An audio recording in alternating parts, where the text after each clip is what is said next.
The timing couldn't have been better. Following Google's recent launch of its Digital Wellbeing initiative, aimed at lessening our smartphones' corrosive effects on modern life, came a grim reminder of those effects at their worst.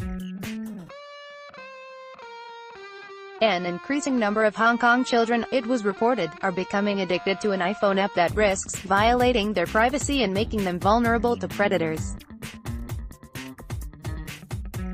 Tik Tok, launched in September 2016, is a music video platform and social network that lets users make and share 15-second music videos.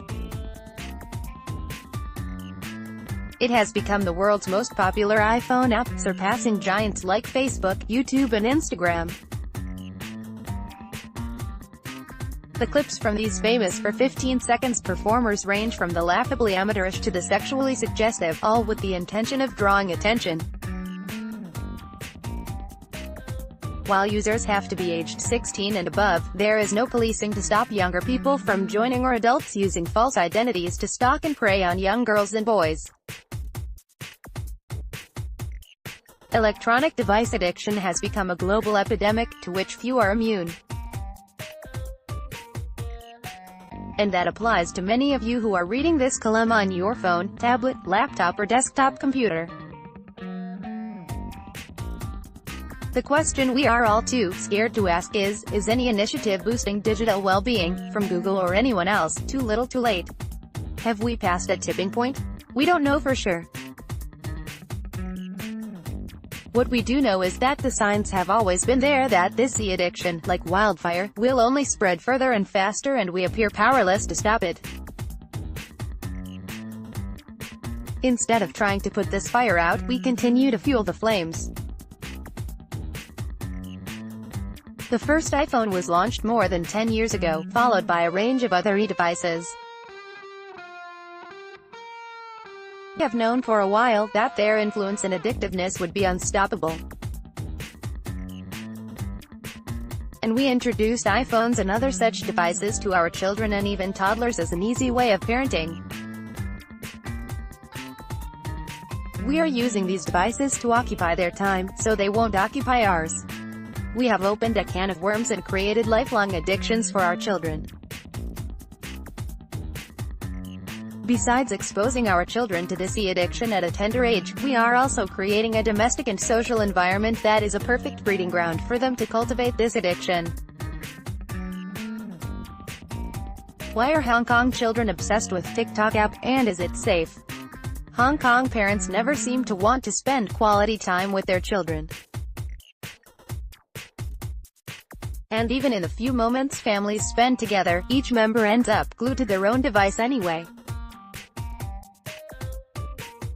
Hong Kong children are never given the time, space or opportunity to enjoy free time without being shackled to either homework or often unnecessary after-school activities. There are never frivolous moments for them to be children, to do nothing but daydream and use their own imagination. Learning this and that is supposed to be a way for them to win a place at a good university, even when they're just in kindergarten. We don't need Google to encourage us to partake in some form of internet rehab. We should have the willpower to do it of our own volition. So can we blame our children for wanting a place where they can be left alone and do whatever they want? It's a silent and passive form of rebellion. Unfortunately, they are doing it without proper guidance and exposing themselves to potential harm. What I am saying is, while Google's efforts to wean us off of our screens may be well-intended, it is not a panacea for this addiction. It is never advised for addicts to go cold turkey, but the road to rehab needs to start in an environment free of the addiction. This is why we have special facilities for addicts, so that they begin their journey to curing their addiction in a safe and compassionate environment, rather than in the one that put them on that dangerous path in the first place. This metaphor can be applied to the short-sighted goal of the Digital Wellbeing initiative, which is mainly aimed at cutting screen time. Although less time online can only be a good thing, is the best place to kick your online habit on an online platform? Why not go outside instead? Hong Kong may be a concrete jungle, but it is blessed with greenery and an abundance of flora and fauna that ought to be enjoyed.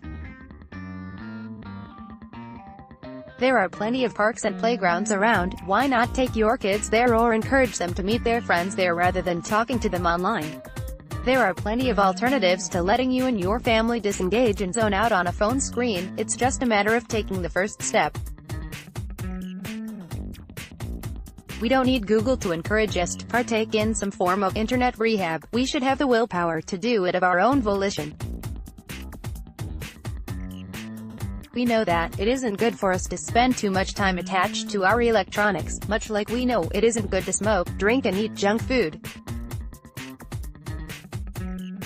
Many of us enjoy these things, but it is always wise to do it in moderation, and the same can be said for our smartphones. Do yourself a favor this week. An hour before bed, spend time talking to your family, find out what they did that day and tell them about your day. Or read a book to unwind before going to sleep. Studies have shown that if you're looking at a screen just before bed, your brain isn't secreting melatonin, and that means you're not going to have a restful night's sleep.